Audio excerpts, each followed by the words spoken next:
What's going on, everybody? Hey, Montie here with another episode, another edition of Kxlla, just a podcast. I just had a bunch of technical difficulties, but we figured it out. We're here. We are back. We are live, baby, with another week. And I'm here with a special guest today, Mr. Astro Kxlla. What's going on, ganger? Sorry about all them technical difficulties, my brother. Oh, good. Things happen, you feel me? Yep, shit happens. I've been there plenty of times. Man, this shit be sucking, bro. But tell me about it. It's a part of the game, you feel me? So, yeah, so the my usual co-host couldn't make it today. It's all good. We are going to miss you guys until next week. It's all good. But we're here, man. So you guys know, like, how I like to do it. You feel me? When it's just me and my guests, we talk to them. We interview. We ask some questions. We get to know them. You feel me? Oh, God. So, Astro, we're just going to start it out. Like, give a nice introduction to who you are. I go at Astro. So my name is Astro. I'm like 21 years old. Well, I am 21 years old, not like. From Memphis, Tennessee, from 901, stand up from Dirty South. Yeah, I've been doing music since I was in like 6th grade. I've been like recording, producing music. I always forget that part. Recording, producing music since 6th grade. Yeah, bro. Shoot, what I say before, I'm in Virginia to network and, you know, get to meet actual music, you know, industry people, like people that actually know what they doing behind, like, when it comes to everything from marketing to recording to production, like everything. Top to bottom. Right. Yeah. Big shout out to the Link Creative, man, because that's where I met you. We had a Link Creative camp here. I think it was the road to the Link Creative camp, and Astro came through and played some of his music and all that. We critiqued him pretty heavily, man. But oh, God. Hey, I gotta say, man, you took it like a champ, bro, and you were saying it earlier, it stuck with you. You know, and that was the important part is to get those critiques from people who've done it for a long time, one, two, just from anybody, honestly, and take it, especially if it's critiques that are like honest, like not just like hating type shit. You know what I mean? Because if it was just straight hatred, nah, that shit ain't like telling you that something is wrong and you know what you can do to fix it, not just like putting that shit out there being like, yeah, this shit ass. This shit ass, bro. You just stop making music type shit. Like, nah. You know what I'm saying? Because like, especially like when you're in professional scenes in the music industry, you got to be around people who are going to be critical of your music, like, or else you're gonna put out a bunch of trash and end up like one of these artists who were relevant for 20 minutes and then now you don't hear anything from them. You know what I mean? Oh, God. Because they just have a lot of yes men around them, a lot of people who aren't really telling them the truth, and it's like, you know what I'm saying? Yeah. So, all right. So, first things first, like, what brought you to Virginia? Okay, so I had went to Temple University last year. So up until probably about March or April this year, I was like enrolled in like class and stuff, and then I was like, yo, like school really ain't for me like that. So I had dropped out and moved here to you know, stay with my family and, you know, get, I don't know, like, cause the whole time I've been in school, whether it be middle school, high school, college, it was like, yo, like, I want to do this music shit, but I'm spending so much time on this schoolwork and it's like going to class and all that. I don't know. It was just a little bit draining. So I was like, something got to give. So you mean just school in itself is fucking draining, dude. I'm not even gonna lie. College wasn't for me, and I already knew that because by my like 12th grade year, I was so done with school. Like I was a decent student all the way up until my 12th grade year, and then I started hanging out with, you know, like the wrong crowd and all that. Oh, God. And I just was after that was like, bro. And also I did culinary when I was in 11th grade. We had did the pro start joint, the competition, and we ended up going to nationals. And we ended up like doing well, but we got all these scholarships and stuff. And then I had all these different schools I had scholarships to, but then I had got like fucking in school suspension for fucking leaving lunch to go to McDonald's during lunch, and then came back before lunch was over, and I got like in school suspension for that shit, and I lost all my scholarship opportunities. After that, I was like, yo, fuck college. I don't know what the hell I'm gonna do, but I was gonna probably flunk out that shit anyway, to be honest. I'm telling you, like in college, I don't know what it is about like the process of going to class and then going home to do it's something about that that's just like I can't fucking do this shit, yo. Like, bro. nah. It's because, like, I mean, school, if you think about it, is like a job. You feel me? It's like exactly like a job. A lot of the time, bro, when I get off of my job, well, no, I guess not. I'd be staying pretty busy. But a lot of time, I do like to just get off of work and just go relax type of shit. You know, and at school, I know as a kid, I was pretty much the same way. Like, once I get off of school, I'm just trying to chill. Right? Like, what the games, fuck? Go outside, you know. Have like, I ain't trying to do this fucking homework, nigga. I was always the one trying to do, like, homework in the middle of class or some shit. Like or, like, take one, like, study hall to, like, actually do my homework so I didn't have to do it when I went home. Oh, God. But sometimes I would just have to do that shit when I got home. That or I just wasn't doing the homework, to be honest. Shit, niggas from Memphis and from college know me for not doing my homework, like, at all. And then I'll be having it done, like just like that. Like, it's easy for me to do this shit. I just don't do it because I just don't feel like it. I was lazy. I just didn't want to do this shit. You feel me? And to be honest, a lot of it was just repetitive bullshit. That or I just had a lot of friends that would let me copy their shit. You know? Like, I just, like, I could never copy. I can't copy off. I can't copy off of somebody, and I can't, like, cheat on the test, bro. Like, that's two things that I'm just like, nah. Just couldn't do it. Yep. I ain't gonna hold you, bro. I ain't give a fuck. I was the one like this. Oh God. Oh God. I was the one just. And I sure ain't let nobody cheat on me, bro. Cause shit, if I know it, shit, I know it, nigga. I got the answers, my God. Shit, I'm getting an A on that motherfucker, bro. Y'all not getting my A. Big fast. I was always bad at taking tests and just paying attention in school, and I don't know, man. Yeah, school just paying wasn't attention. For me. So I mean, but kudos to you for going though. You know. Yeah, I did 3 years of college, bro. What'd you go for? I did 1 year at Hampton for what was it, audio production major. Okay. And then at Temple I was in music technology. So you good. So like learning like the ins and outs of, like, you know, synthesizers, of Pro Tools, of recording microphones, building a studio, you know, shit like that. Yeah. Did you feel like it was worth it? Of course, it was most definitely worth it, but yeah, like the time I spent at school is most definitely worth it. Like I learned a lot of stuff at Temple. Like, I mean, whether I like the experience or not, like I learned a lot of stuff when it comes to, you know, production and like just genres of music, bro. Like rock music, like I used to listen to like a little bit of like alternative and like indie shit before I went to Temple, but like I don't know, like producing rock music, like how to build an actual song. Like I think I learned like all that shit from Temple.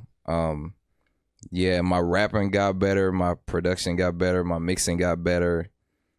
Yeah, just everything top to bottom as an artist. Yeah. So like going there, were you were like in like big studios, or was it a lot of just like they gave you your own equipment and kind of had you figure it out? It was more like all right, so when I first got to Temple, they was like showing us these like studio rooms or whatever. So at Temple they got like a tech lab, and it's got like 3 different like student, you know, like studios where students can go in and just like record type shit. So yeah, I was recording in there.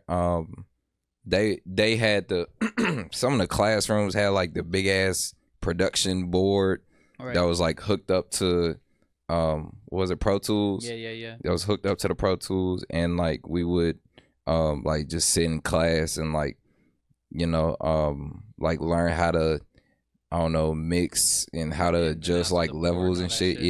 Yeah. When it came to vocals, guitar, bass, drums, you know, all that shit, like just the basics.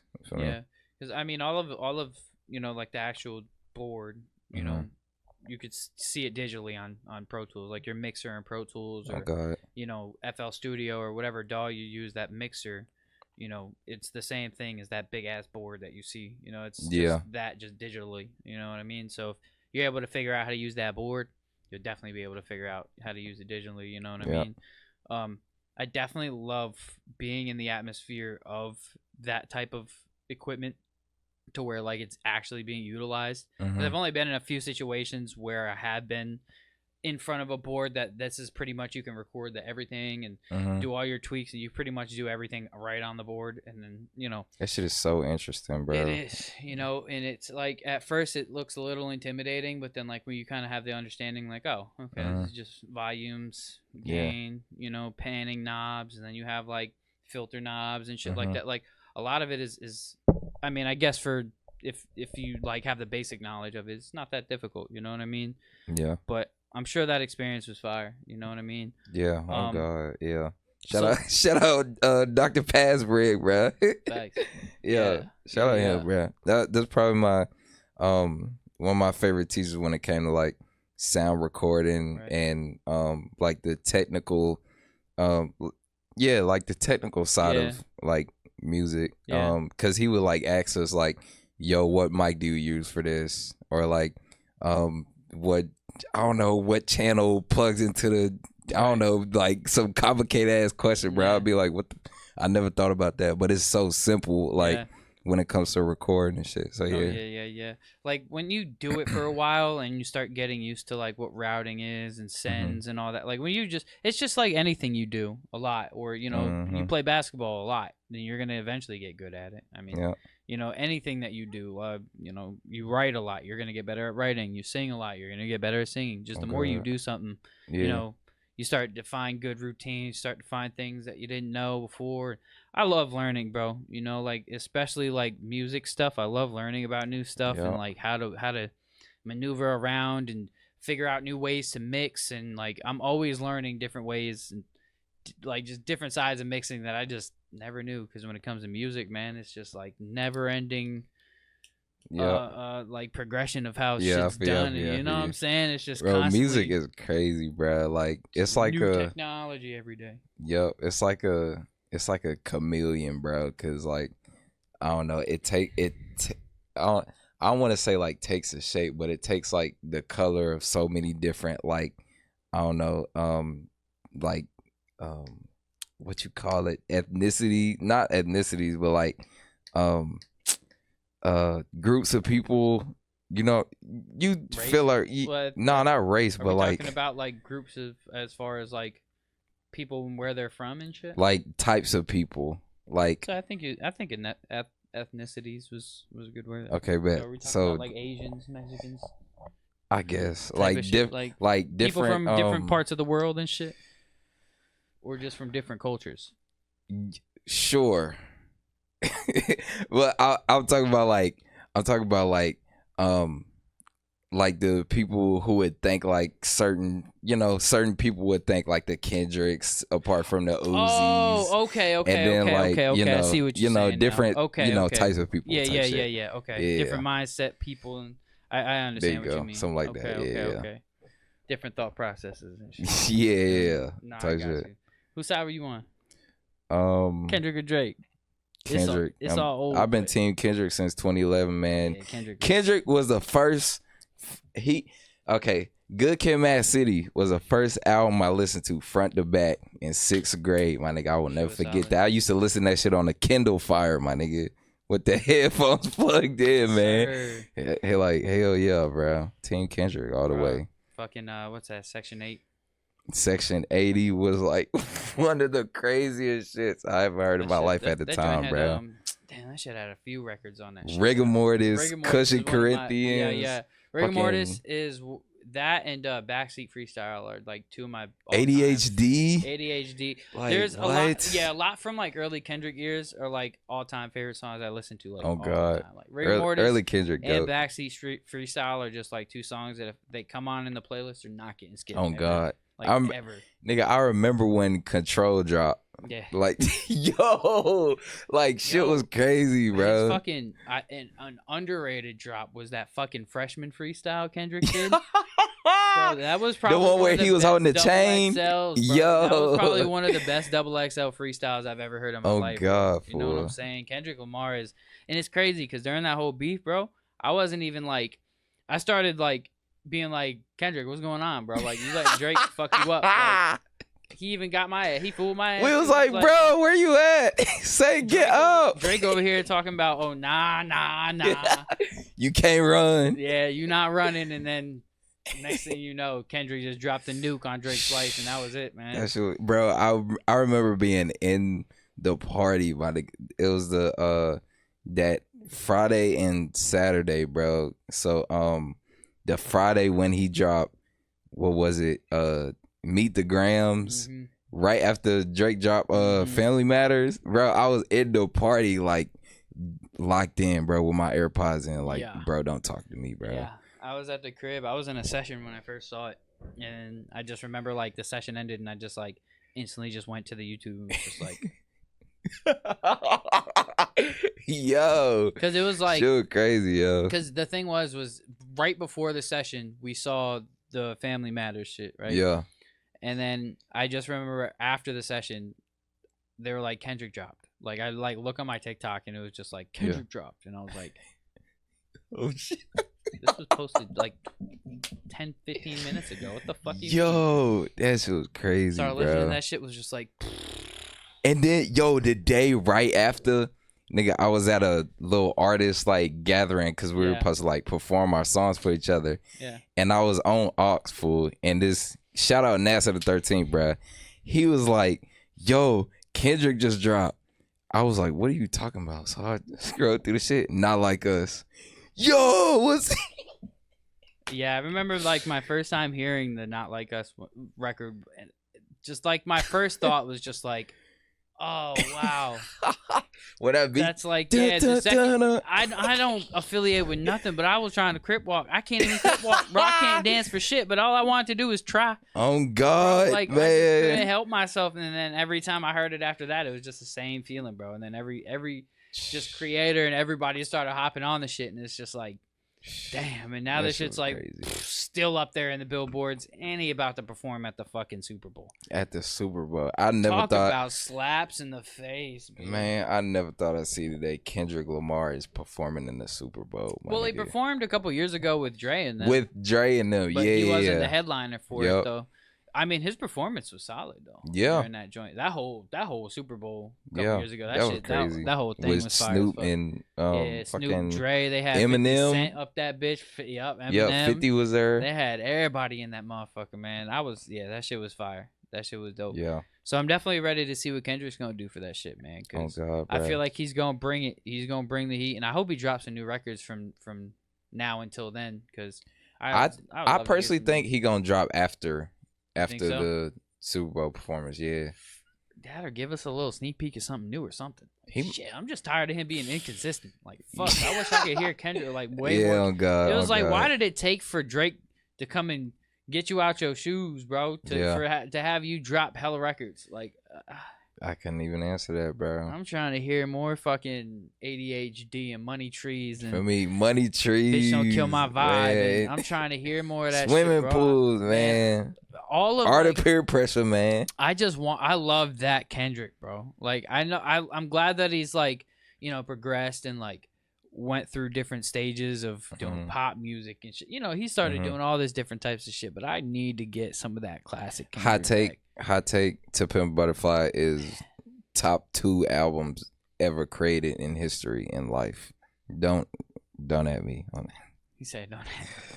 Nah, I love it, man. So, all right, well, we didn't even get to the you know what I'm saying, the interview. We just started talking about music and shit. So shout out Kendrick, bro. Yeah, we'll get back into it in a few. So let's talk a little bit. You know what I'm saying? So tell me a little bit about your life, like about your childhood. What was life like for you as a child? Okay, so born and raised in Memphis. I learned to read and write and stuff when I was like probably before 2 or 3. Damn. Cause I don't know, my mama told me I would be like drawing and stuff, and then I don't know, it like eventually went into like me writing and stuff. I used to be a smart ass kid, bro. Like they like them niggas wanted to send me to college early as shit, bro, cuz I was the type of kid who's just like research anything, bro. Like I wanted to be an astronaut when I was little, bro. So I researched like everything about space. And then I went around telling people facts about fucking Jupiter and shit. Like, yo, like I would, yeah. Solid. I don't think the music came until actually no, cause I've been playing drums since I was about 3 or 4. Not like drum set, but like, you know, banging on shit. Yeah, I'll be like playing these type of drums or like having a drum pad, having sticks and shit. Yeah, and I went to private school when I was in actually like all the way up till I went to Hampton. I went to private school. I don't know. That was all right cuz you know, I don't think, in my opinion, because I went to HBCU, I don't think I was real surrounded by my culture up until like I went to college. So I don't know, a lot of that like detachment from like, I don't know. I sometimes it's like I got a detachment to like, you know, black center stuff, like black community shit. But you mean it is what it is though. Yeah. I know. Well, I grew up like from the country in the woods, bro. I'm from like, I'm gonna be honest, like all white people, bro. Like my school, we had like a total of maybe like 6 or 7 black kids. And majority of them acted like the rest of the white kids, to be honest. Oh, so God. like, I definitely can understand. Cause moving down here, I was in 11th grade when I moved down here, and I went to Phoebus. From all white kids to all black kids was a very big transition for me.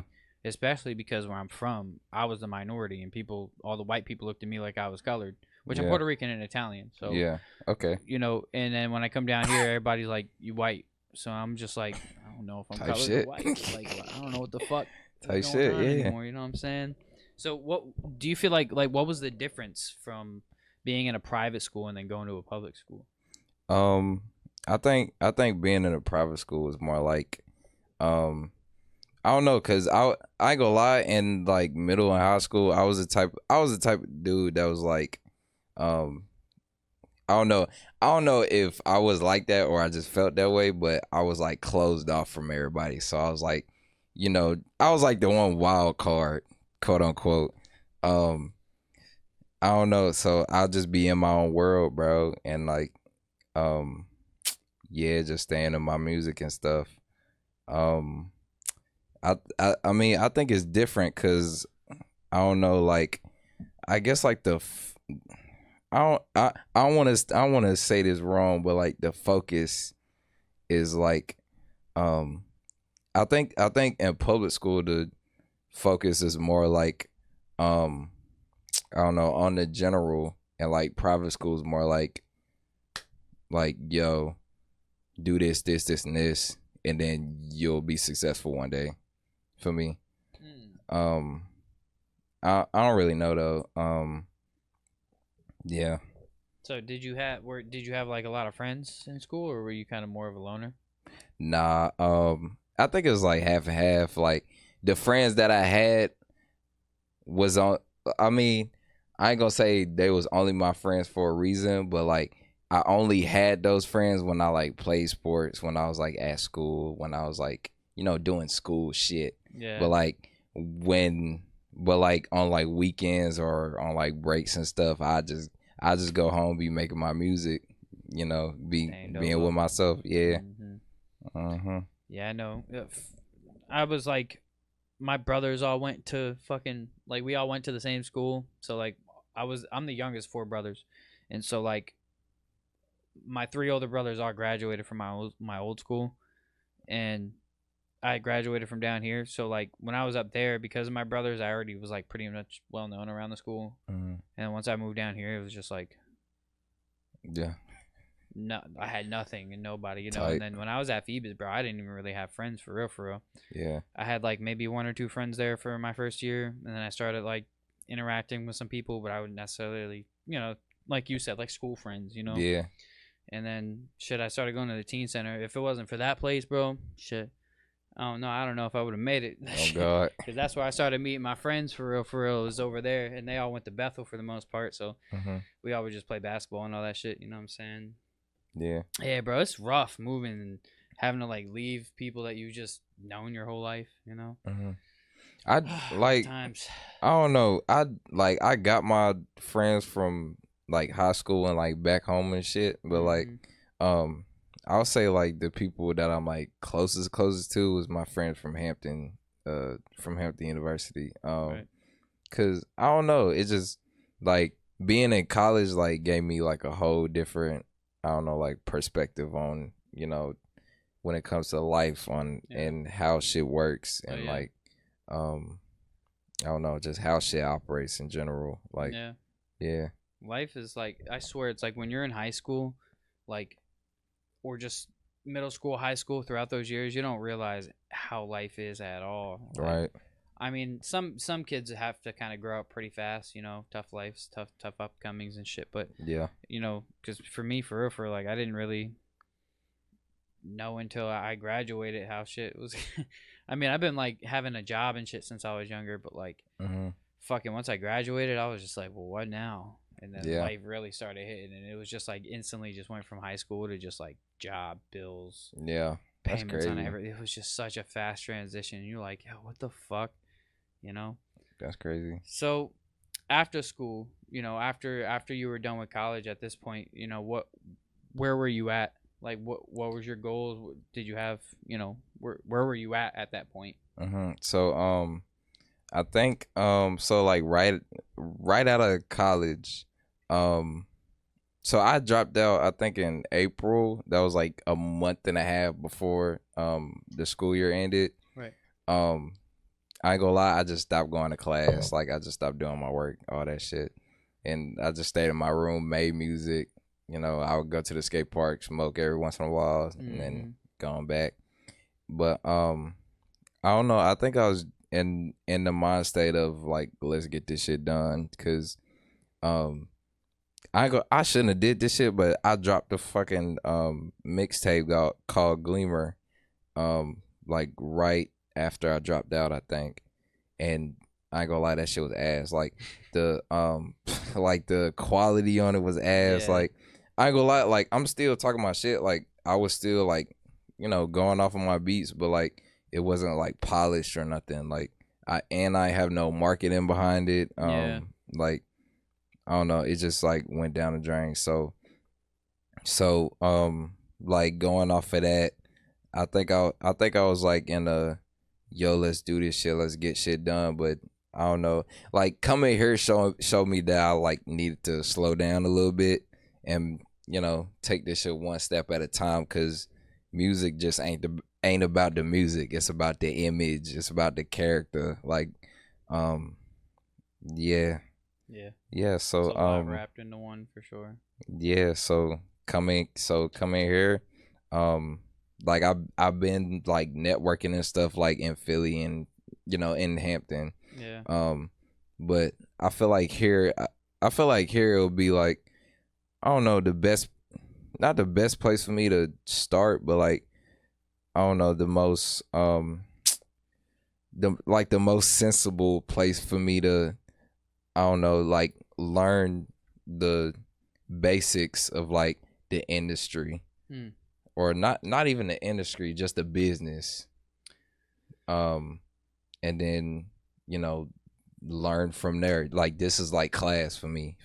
Yeah. I know. I mean, Virginia's a melting pot, man. There's a lot of different people who come from a lot of different places here. You know, it seems like just a settling place for a lot of people, you know. Because there's a lot of people I know that I've met through my life who, shit, they've all done something productive with their lives, or they've done, you know, been places and seen things. And talking like, you know, I've done things with bigger names. You know, I've been honored to be able to be introduced to a lot of people who've pretty much, you know, been industry for a minute, or have done things within the industry for a minute, you know. Man, it's to the point where it's like, bro, how did you get on like this, bro? It's to me personally, it's being in the right places at the right times.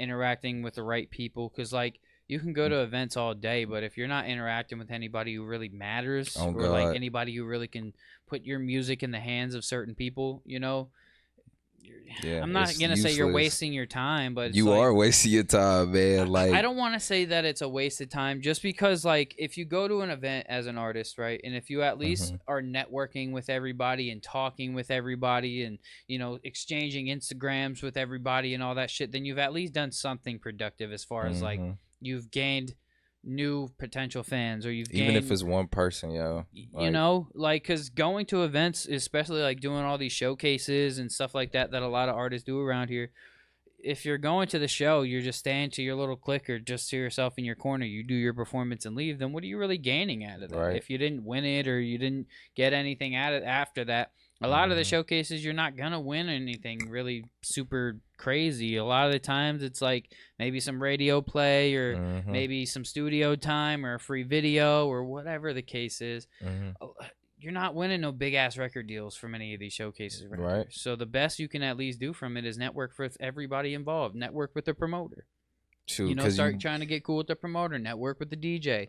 Network with anybody you see with a camera in their hand, because there's going to be plenty of them. You know what I'm saying? It's all that just simple little shit is just always going in and talking to people. And then you always come out with something. Bro, people be telling me you never know who's, like, listening, who's watching. Like, it could be, like, your next big break could be in the audience right there, bro. So you got to, like, give it all you got, fool. So you got to, like, bring everything, bro. Like, this shit is life or death. That's how I think about it, bro. Like, man. This shit is, like, this music shit is life or death. Like, every time I get on the mic, like, it's like, yo, like, you know, lock in before, like, you know, like, you might miss your opportunity and, you mean, not have the chance to get another one. So exactly, you gotta perform, bro. And it's always like, I like to think opportunities over anything else. Like opportunity over money, like opportunity over just money being the biggest thing. Because sometimes like the short term you might not make anything and or gain too much, but in the long term you may gain a lot. You know, it's like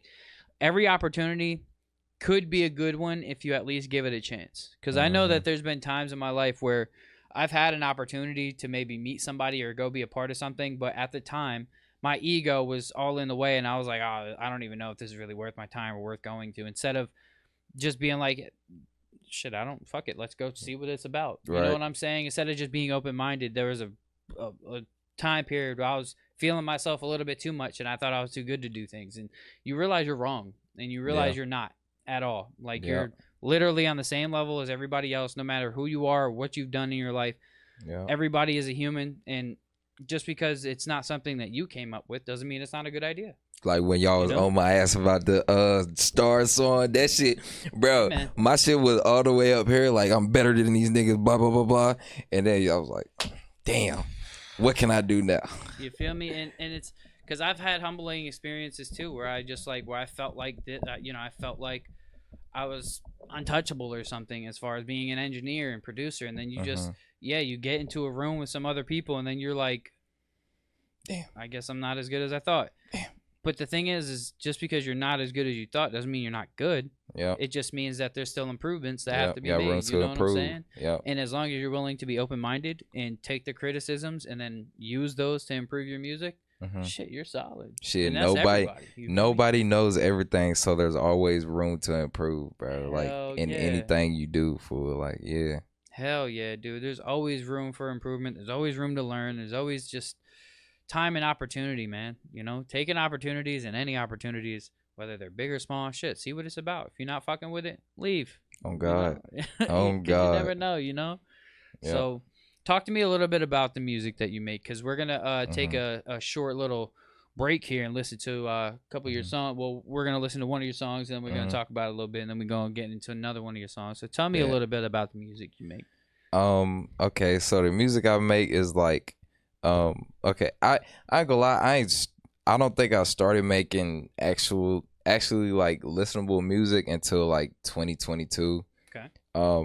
And then when I was like making shit then, it was like I was drawing inspirations from like Travis, from like Yeet, cause he was up and coming, like his producers, Uzi because of his cadence and his flow. Kendrick because of his depth and his wordplay and stuff. Kanye based on production. Yeah, and that's, I don't know, that's basically my music. Like it's like, okay, my name Astro Kxlla is like it's like what do I call it? Like representative of like my style. Okay. So like the Astro part is like, yeah, my beats are like spacey and you know, like I don't know, like a whole bunch of like synths and like, you know, that type of thing, like layers and layers. Yeah, I can understand. And then the killer part is just like my flow, like my delivery, my cadence. Like it's, you know, hardcore. Like it's not gonna be hardcore every time because you gotta, you know, be versatile and shit. You feel me?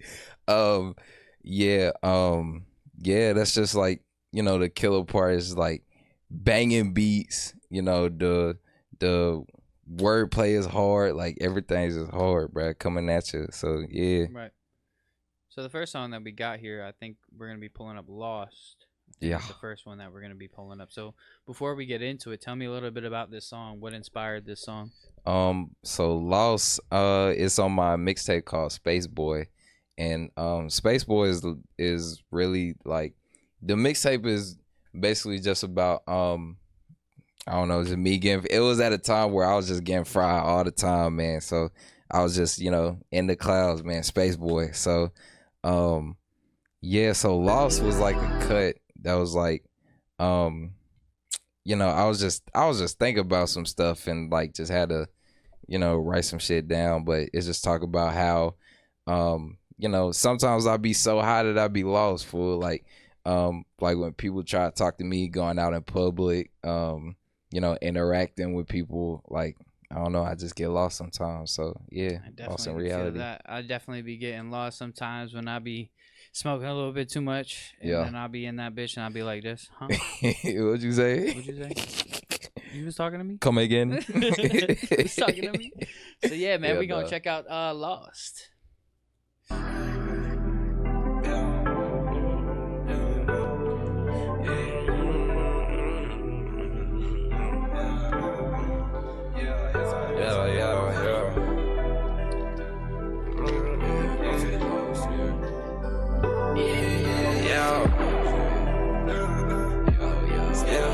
Astro, you ate that shit up. See, like I done crashed land about 20 years ago. Cause I'm always in the trail, like you're running up too slow. Lately I've been feeling rough, like I need to heal my soul. Yeah, she keep running way too fast and I ain't in control. Yeah, I look in your eyes and I get lost. Yeah, try to look for good times and I get lost. Try for reasons, sympathize and I get lost. Yeah, smoking a blow one time, go in the sky and I get lost. Yeah, screaming about the space.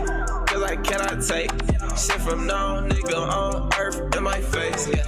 Let them talk until they running out of shit to say. Yeah. Spark my blood and watch me smoke my care for you away. Yeah. I ain't got no time for all the drama cause I'm always on the move. Yeah. She said that she want me, then I said I want her too. Don't mistake me for another nigga, I am not no fool. Don't pay attention to no demons praying in that I don't lose. Yeah. She asking me why you staying in. I don't wanna go out, I'd rather chill with a bitch, have a smoke out. Every time I step out the creek, gotta show out. Don't realize where I'm going, like for real. Don't hesitate, so I get blood so that my mind can fucking chill. Yeah, so don't hear my name if you tryna play all that game. So I got no patience, I might lose my man. Yeah, she see my ride, get out her fucking win. Let's try get too close, you might be that good, so go and win. Yeah, I gotta crash land about 20 years ago. Cause I'm always in the trail, like you running up too slow. Lately I've been feeling rough, like I need to heal my soul. Yeah, she keep running way too fast and I ain't in control. Yeah, I look in your eyes and I get lost. Yeah, try to look for good times and I get lost. Yeah. Try my reasons, sympathize and I get lost. Yeah, smoking a blow one time, go in the sky and I get lost.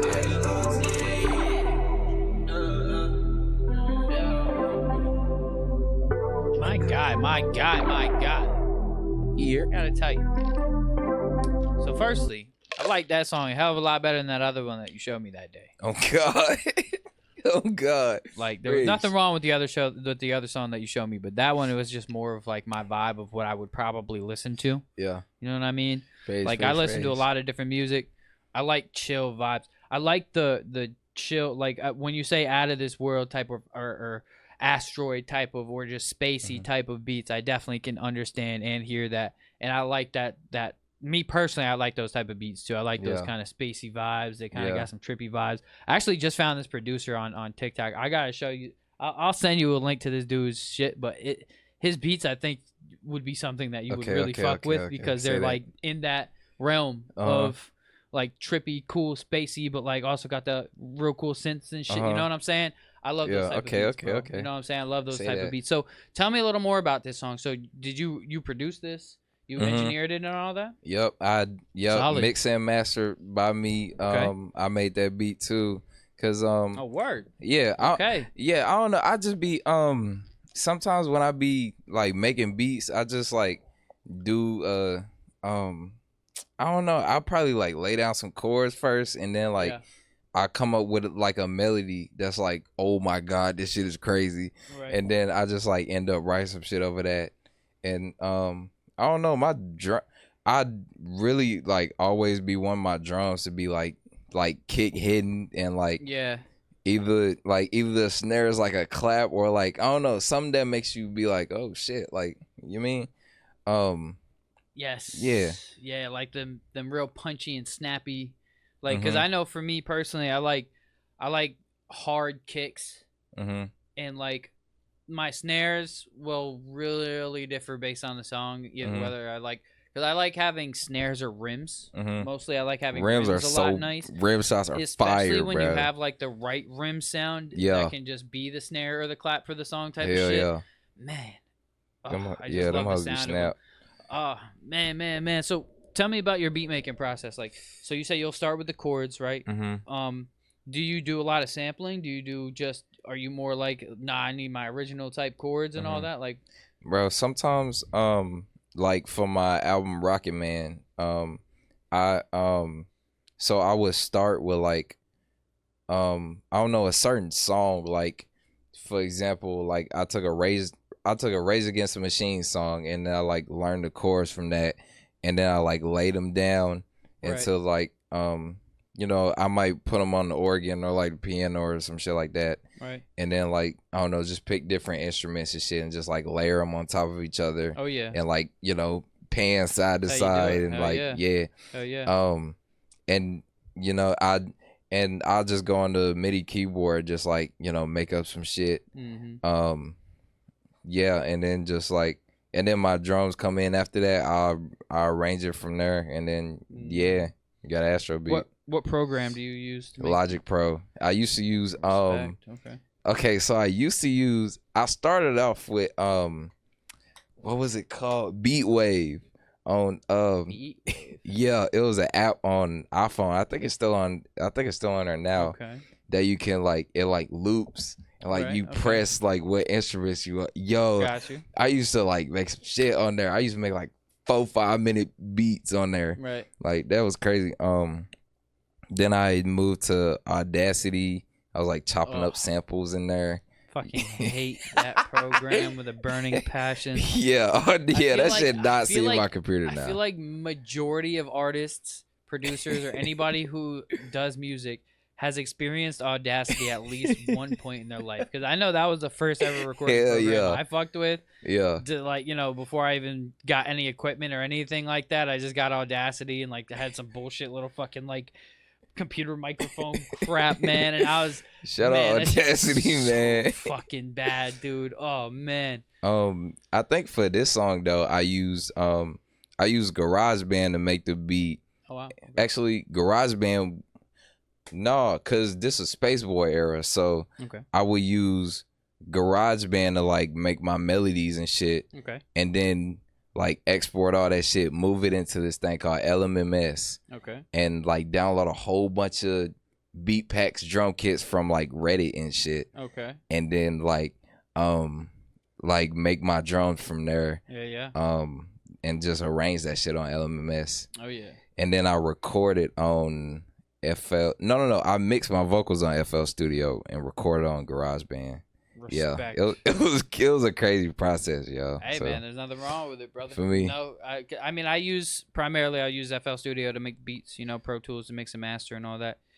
For real, it's like for me, once I like find my comfortable program, like I'm cool with trying other ones, but nah, once I get that one program I'm like super comfortable with, shit. Oh God, that's how I'm with Logic Pro.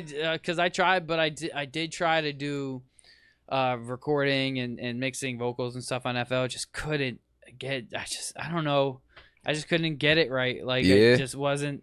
I think it was because it was early stages of me learning FL. I feel like if I tried again, I probably could do something. But like, shit, man, I'm just so on Pro Tools, PreSonus, or like two. I could definitely fuck with some Logic. Logic's cool. I can fuck with some Logic. Shit, I'm telling you, when I learned what EQ, compression, and limiter was, it was just up from there. Like, I don't know, bro. Like, it was just easy to find everything in FL Studio, man. Yeah, bro. FL is definitely the way for me personally. I fucking love it. I don't know if you're familiar with Splice at all.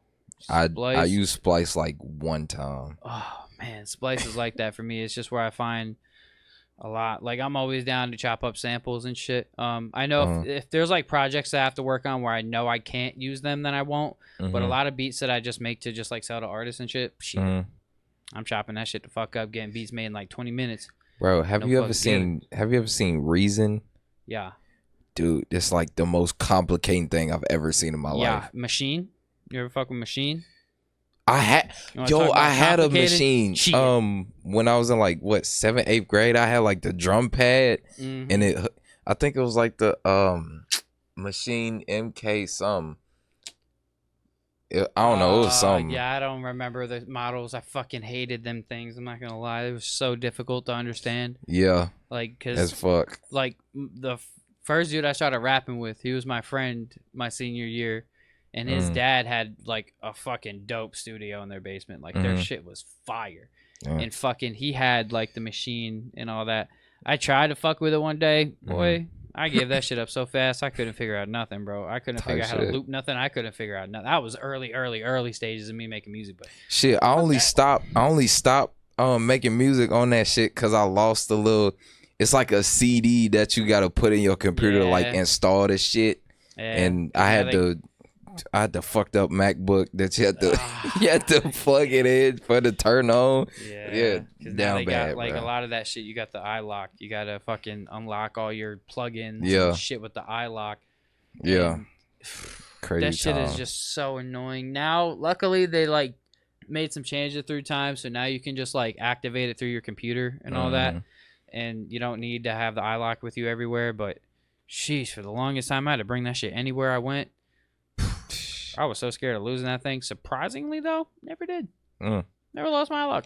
I want iLock like the I want iLock because the auto tune. I think the auto tune like sounds better than the stock plug-in shit. Oh yeah. I mean, there's also other auto tunes too. Because me personally, I use the Slate because I have the Antares auto tune, but I like to use the Metatune from Slate Digital. Okay, I never heard of that. Well. Slate Digital has just got phenomenal plugins that I recommend to anybody, especially like I'm gonna say newcomers because it was the first ever like plugin bundle I ever got was Slate Digital, and I still use it 10 years later to this day as my primary source of plugins. Man, they got everything you need. Everything. The only thing I don't really use it for now is mastering. Okay. And like other effects like delays and reverbs. I'll use other shit, but for my like compression, EQ, tonal EQ, subtractive EQ, fucking saturation, all that shit is all just in my virtual mix rack. One plugin that has everything you need up there. Oh god, that's crazy. Gotta love it. Okay, gotta love it, bro. I might have to look into that. Yeah, Slate Digital. Then you got Isotope plugins, fire, because they have a lot of like AI based type shit. Because I use the Ozone 11 for my mastering shit. I just click master and that shit does it for me. You know what I'm saying? I mean, I'm always tweaking it after the fact, but like still it masters it pretty damn well, with the click of a button. So okay, say that. Yeah, man, as like I just learning new things, fucking finding new plugins. Because I know earlier you were saying you were finding a lot of fucking like sample packs and drum kits and stuff like that. Let's talk about the struggles of that shit, man. Shit, you know, bro, cause the stock like drums on like all these DAWs be ass, like the worst shit imaginable, bro. Like the most basic shit, bro. So I just look up like, I don't know, one of my favorite artists or like someone who I've been listening to recently. Like I remember I was looking up Tame Impala drum kits and like fucking Frank Ocean R&B shit. I don't know, it just depends on, you know, what I'm feeling like. And sometimes some drums that go for one genre like fit into a completely different one. And bro, that should be crazy. Hell like bro. Mixing all them drums and shit. It'd be crazy. Bro. I love using like live drum sounds, you know? Yeah. Like because like some of the samples you can find, like those like live drum kit sounds, man. Them shits be hitting. Like it's mostly the hi-hats and snares and shit. I don't like to use the kicks too much because a lot of the times they don't sound that good. Yeah, I'm just like, a pumpy kick type of guy. Yeah, I'm trying to hear that. I'm trying to hear that thump. You know what I mean? Yeah. But yeah, I think what we need to be doing as producers now, I think what we got to do right now at this time, talk to me, is there's a lot of producers out here, right? And I know me personally, I love to share things like sounds, shit that I find, all that. I have a whole shitload of samples that I'm sure you don't have, and I'm sure you have a lot of samples that I don't have. Oh God. I feel like there's a lot of producers out here who have hella lot of shit that we all could be sharing with each other. Yeah. We all need to goddamn start a Discord or something, some type of group that we're all sharing these different sound packs and all this shit. Or like if like me personally, right? I just bought the Ultimate Producer bundle from fucking Legacy Beats or whatever the fuck. Real. It's hella shit in there. You know what I'm saying? I have access to the files. All I gotta do is put in my Google Drive, send you that link. You can download that shit too, type shit. Say that. I'll be waiting. It's like we gotta start doing this shit as producers, man. Like all sharing with each other. Because one thing that I hate is gatekeeping ass people, bro. Bro, gatekeeping producers, bro, stop that shit, man. Like to me, it's corny.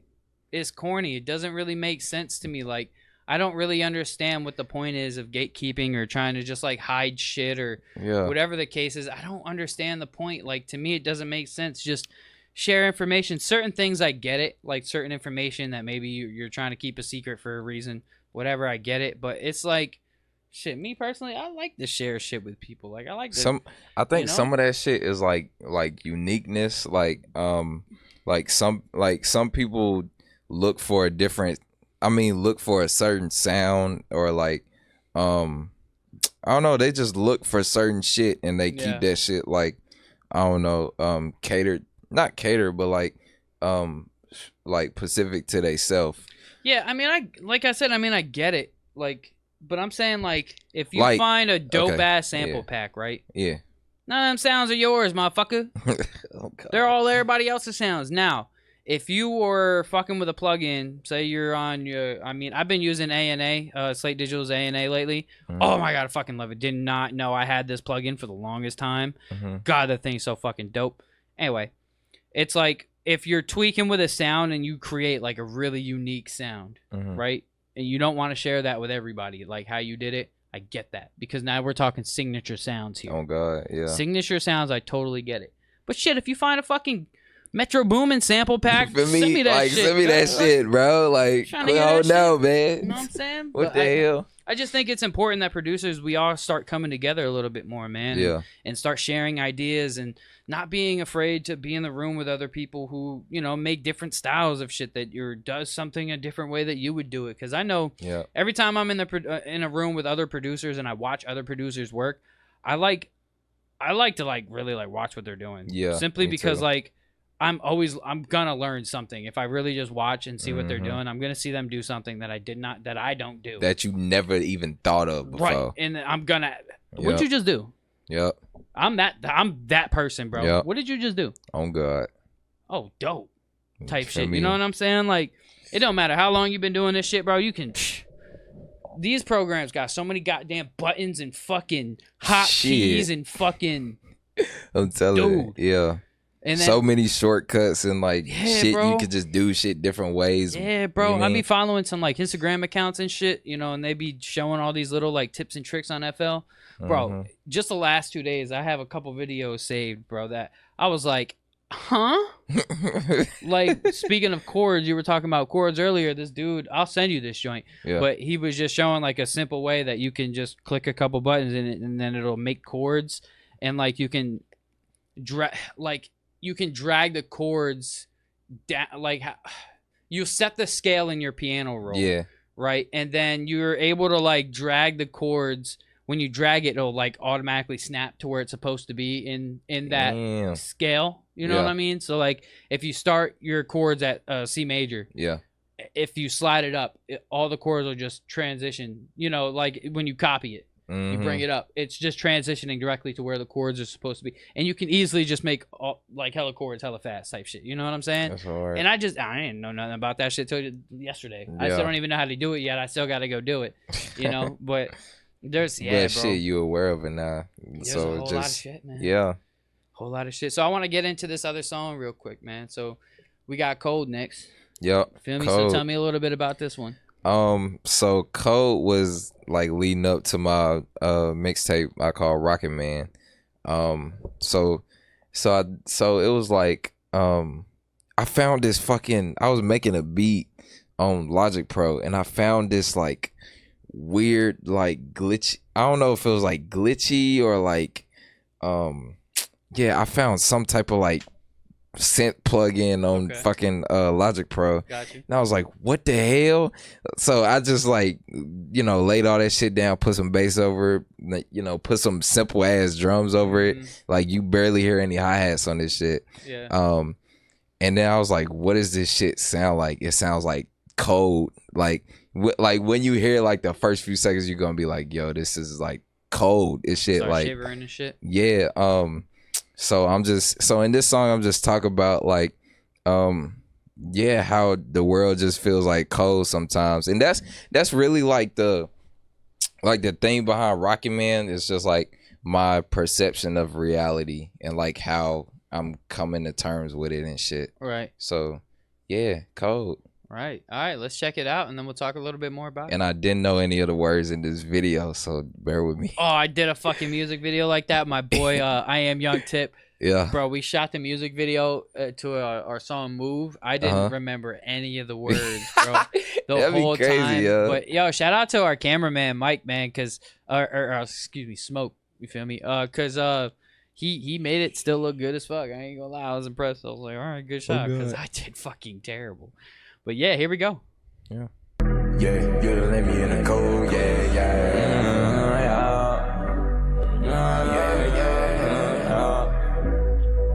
You let me in the cold. You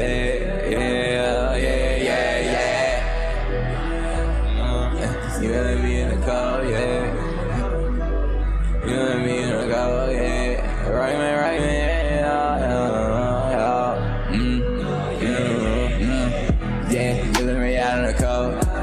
Make you get frostbitten fingertips when you touching my soul. She is looking at me some type of way cause I won't stay alone. And I just might be this way even the days I ain't low. I just one day gotta call me back. Don't get a fuck by that house attack. Little bitch, I'm in darkness, ain't coming back. I run this shit like I'm Lamar Jack. I ask too much so you don't love me back. You wanna fake shit, I ain't cool with that. And niggas so cold in the nighttime by myself and then demons stay on attack. Yeah, she coming to Rocket Man cause I'm in space alone. I'm locked in invasion, now the earth like I'm reclaiming my throne. And I be a trader to cosmos like a dot to a bomb. Don't come too close to my heart cause that shit is accident prone. I feel like too long I've been holding back. Wasting potential, want some days back. Me and him is not in the same breath. Steady talking my shit on me and death. Get the fuck out my face, I don't need your help. Been turned to locked in like a seatbelt. And I tell all my head niggas be well. Bitch, open my price like a resale. Yo, I say it's straight in my head, but 24 walls when I stay in my room. Yo, I've been combating it whether or not it's just steady creating my tools. Ever since I was a little kid, I always wanted a trip to the moon. But ever since I sparked a blood to the face, I always put hard to you. You really my heart real free. Don't throw no sympathy, I don't know what it cause you don't know all of the problems on me. I hear the girls that be hollering at me. Close my heart from you, I'm locking the key. I am not talking girls talking to me. Too many people let me in the cold, so she said my heart stay at 30 degrees. Yeah, you let me out in the cold. Make it get frostbitten fingertips when you touching my soul, yeah. She is looking at me some type of way cause I won't stay alone, yeah. And I just might be this way, even the days I ain't low, yeah. I just want that girl to call me back. Don't give a fuck about that hustle tax. Little bitch, I'm in darkness and coming back. I run that shit like I'm Lumberjack. I got too much so you don't love me back. You wanna fake shit, I ain't cool with that. And niggas so cold at nighttime by myself and then demons stay on the tag.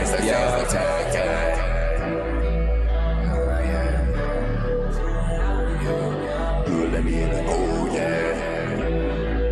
Let me in. Yeah. Rocket man.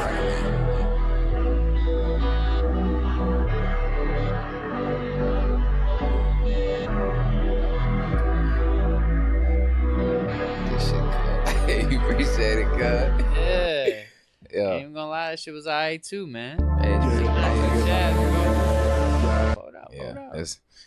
That's for another time. Making millions. So tell me more about that. So like, what really like inspired? Because you said it was like your single for your up and coming project at the time. But like, what inspired? Besides the beat, like where did the lyrics come from? Like what was your emotions? What were you feeling when you wrote that? Like how'd you feel? Shoot, at that time, when did I write that? I think I wrote that in like what early. It had to be early January because it was when I had Logic Pro. Okay. Yeah, so it was like after my birthday. But I think like what inspired that was I don't know.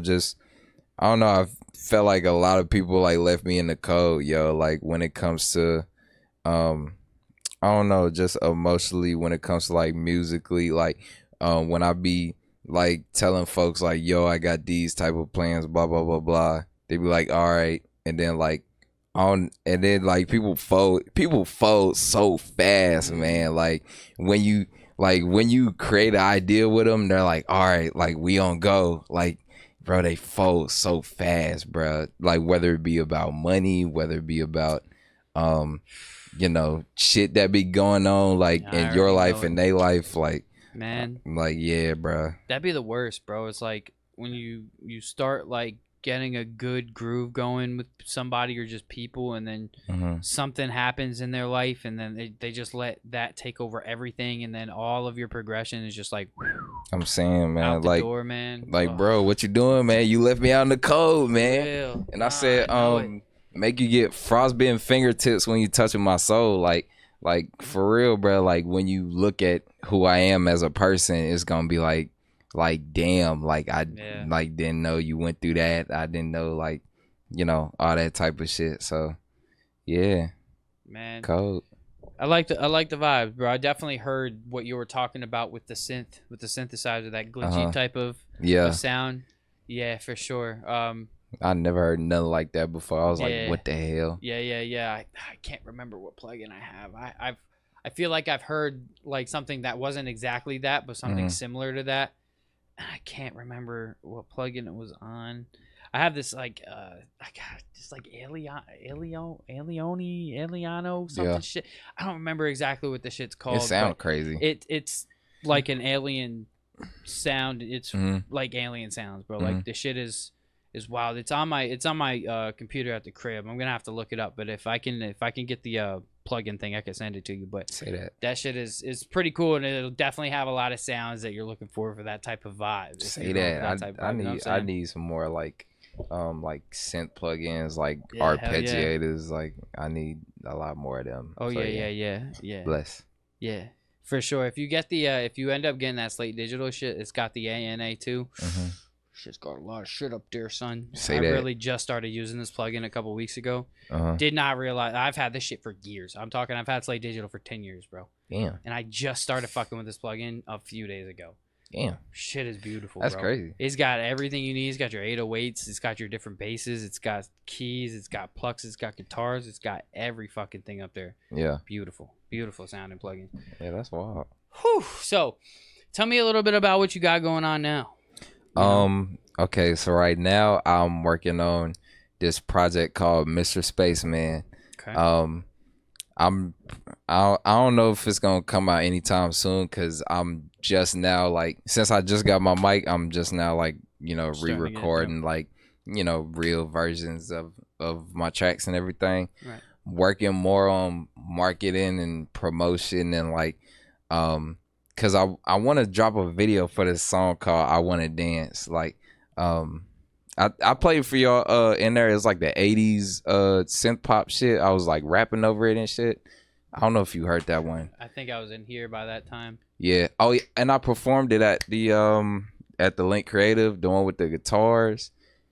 I don't know if you remember I think that. I was doing the podcast stuff there. Okay, too, yeah. It was like hard for me to try to like listen to what they were saying, plus listen to what was going on over there. Yeah. It was a lot going on. But I ain't gonna lie. That I Wanna Dance. That might be the first single I drop from that shit. That shit is gonna be fucking crazy. What inspired it? Okay, so I had my guy Sam Scarlett. He from I met him at Temple when we did that goddamn Mosaic concert. Shout out Callisto too. And yeah, he was, and I just had him send me some loops, and he sent me this pad, and I was like, dude, what the hell is this? Like, we need to make something off this. And then I think at that time it was like what 2.5, 3 months ago, I was listening to a lot of synth pop, and I wanted to make some shit like it's called Watch You Bleed by this band called Haunt Me, I think. Okay. And it was like some dark wave synth pop. It was like it was like some dark shit. Like some goddamn screamo music or something. Yeah. No, it wasn't like that, but it was like some 80s. You know how the 80s like yeah, shit like that. Yeah, I got it. But it was like a dark like feel. I was like, I want that. Like, I want to do that. So I made them drums. I got them drums from, I think it was like a Weekend Dawn FM pack. That shit. Yeah. Mm-hmm. I don't know. I've been getting into a lot of like synth pop and like 80s shit recently. Yeah. But at the same time, keeping that like dark feel. Like, I still produce trap music. That shit is crazy. Still rage. Yeah. And then for like Mr. Spaceman, I'm just, tapping into all the different like shit I've learned over the past like 3 or 4 years. Yeah. And hoping it stick. Feel me?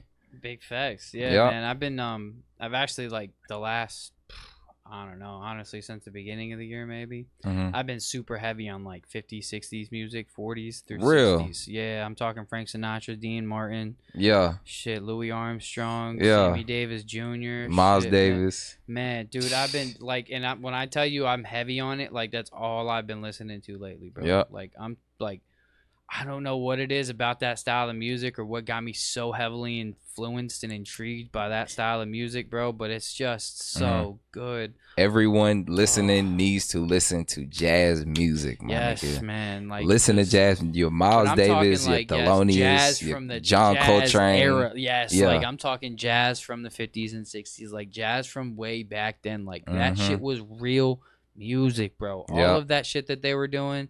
You have live instrumentation, and then I was doing a whole deep dive on Motown, and I just started deep diving on all this different music from the I'm gonna just say from the 40s through the 70s, man. And it's just, man, there was so much good music and a lot of crazy shit that happened. Oh God! Like I'm talking like the Rat Pack. Like you have, I'm talking like shit. These are the most famous dudes out there. That's like you got Kendrick, Drake, J. Cole, and Jay-Z all make a fucking group, and they just, crazy like you have shit. Like some of the biggest names in the industry, and they all came together and just did a line of shows, shot movies. Yeah, it was just so much shit that they did in a short period of time, and man, we just don't do that today, bro, because everything is contracts and bro, everything is just so different today, man. The music scene is just different as a whole. Like, people aren't enjoying shows like they used to back in the day. It's like a lot of artists are having issues selling tickets. Like a lot of artists, they have to start canceling their shows or their tours and shit because they're not selling enough tickets. But a lot of these artists, they're not performing. They're going up there and they're letting their tracks play. They're singing along to it here and there. Yeah. They're jumping around and they're just sounding crazy and just screaming and yelling. And a lot of them, they're just not performing. Ice Spice being a big example of you're using your looks. I just saw a lot video of about people, that shit yesterday, I think. A lot of people, like, it's cool at first, but then people get over it. People like, get over Sexy it Red's fast. another one that people are going to get over eventually. Like, it's just... You gotta perform when you're doing shows and shit, especially at that level. Like, look at some of the greats, you know. Like, look at a Kendrick show, go to a Drake Kendrick show. raps every one of his words, bro. You feel me? So like, go to one of these shows with one of these super high end artists and see how they're doing their shows. Go to a Beyonce show, go to a Taylor Swift show, go to one of these shows. They're not dubbing over their music. I can guarantee you that. Oh, God. They might have a song where they have the hook playing and they're trying to catch their breath while the hook's playing. That's very different, you know? Yeah. I think it's okay to let your hook play and you can sing along to the hook. But when it comes to your verses and shit, it's time to, like, go or, you know. Oh, God. You feel me? Like.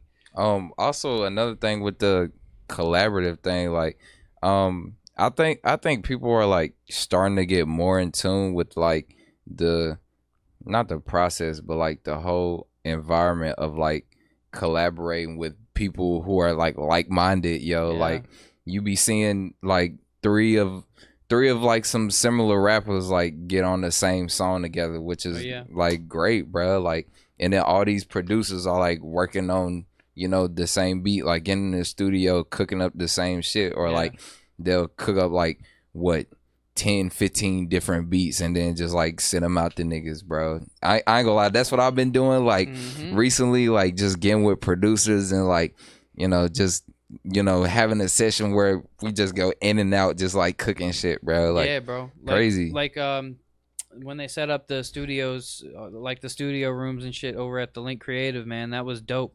You know, I remember opening the door. I never really got to go in and sit in because I was busy doing the podcast stuff, but I went up there to check it out for a minute, man. It was just a room full of people just working on nothing but working on something. You feel me? Working on whatever just came out, you know, and that's dope that you're able to just put a whole bunch of people in the room and everybody's just getting along and having a good time and just making some music.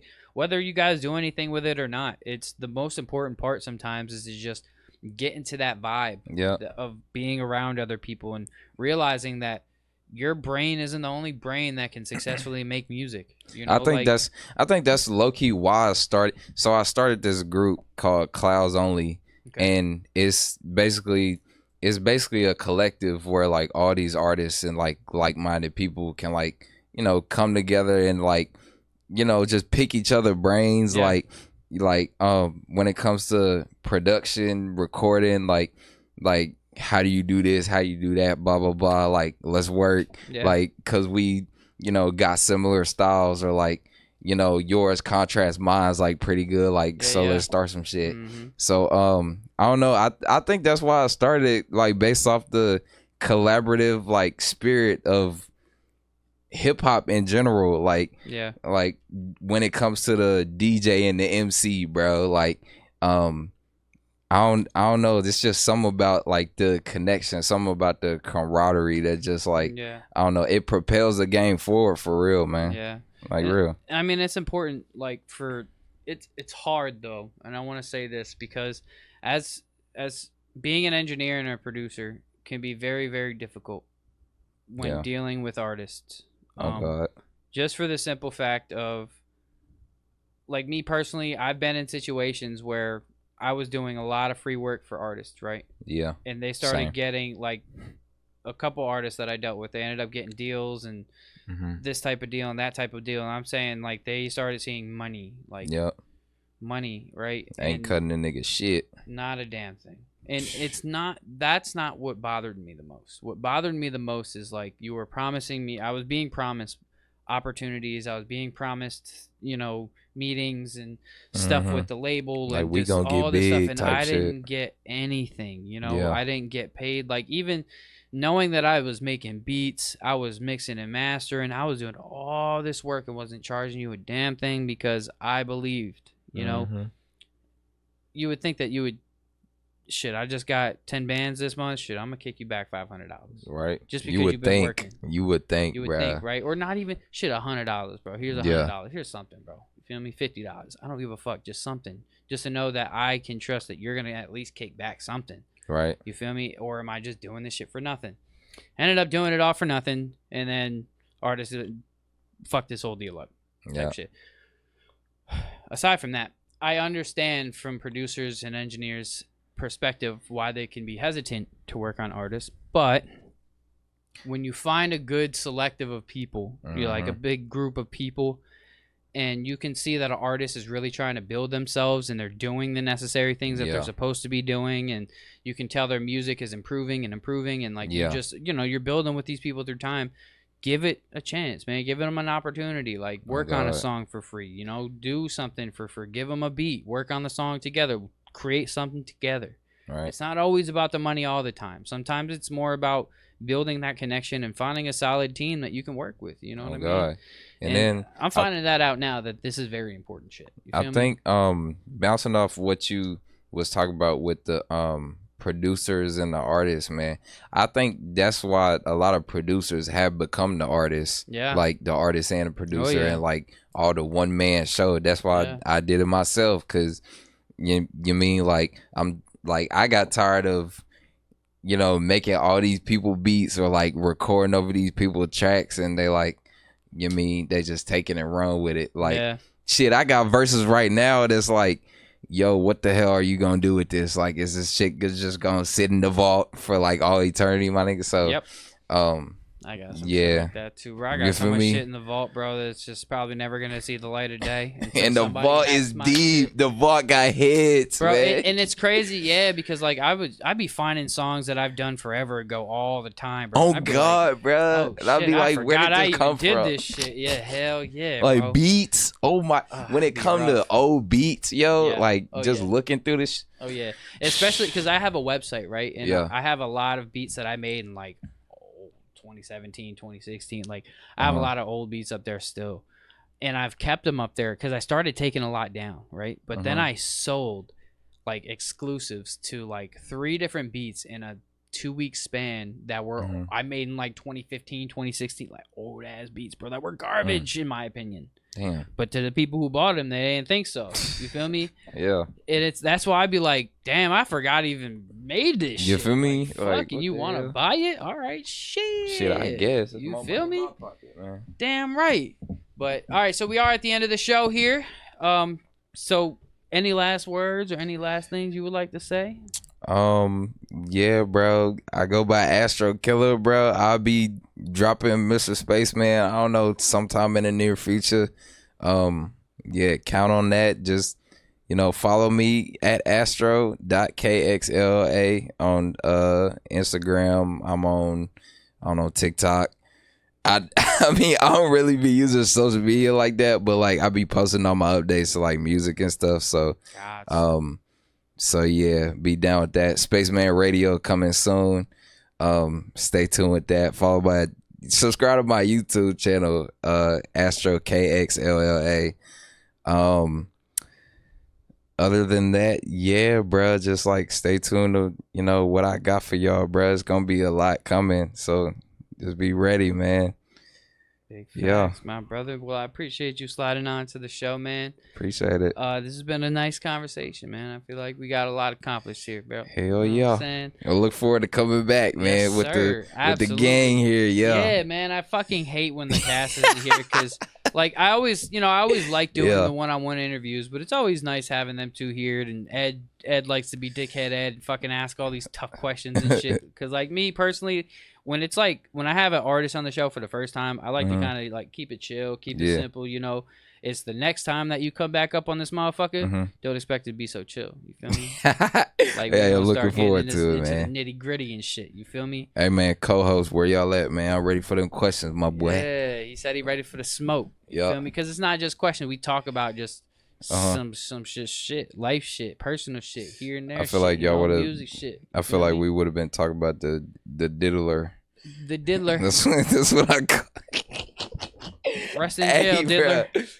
Good luck to you, my boy. No, you know anyway. So yeah, man. Until next week. I don't remember who the guest is. I gotta look. But yeah, man. I appreciate everybody for tuning in. We have the Spotlight Showcase coming October 7th, we will be here doing it. We got Jack Spade coming in the building. Artists can come in. You guys are going to do your performance. I set up a nice little thing in there. I'm going to have the lights. I'm going to have it nice and all ready to decked out in there. You're going to do a little performance. Going to film it. Then you're going to come over here. You're going to talk with Jack and Coco for a little bit. Get a review on your music. Get a little bit critique. Jack will, they can ask you some questions. You can ask them some questions. And then you out. We out. You feel me? I'll be here for that. Yes, sir. Let me know. I'll get you the information for that, man. It's gonna be a good time. It's something different, guys. It's gonna be something different that we're doing. We haven't done nothing like this before, but I think it'll be dope. It's a good idea. The artist will be able to get a nice little in-studio performance, get it filmed, and get your footage to be able to promote. So whether you get on the radio or not, hey, at least you're gonna get footage to promote. You feel me? So. And an interview that you get to promote too. So, oh God, make sure y'all hit me up for that, man. Until next week, this is Kxlla Just a Podcast with your boy Montie on the track. Astro Kxlla. Peace.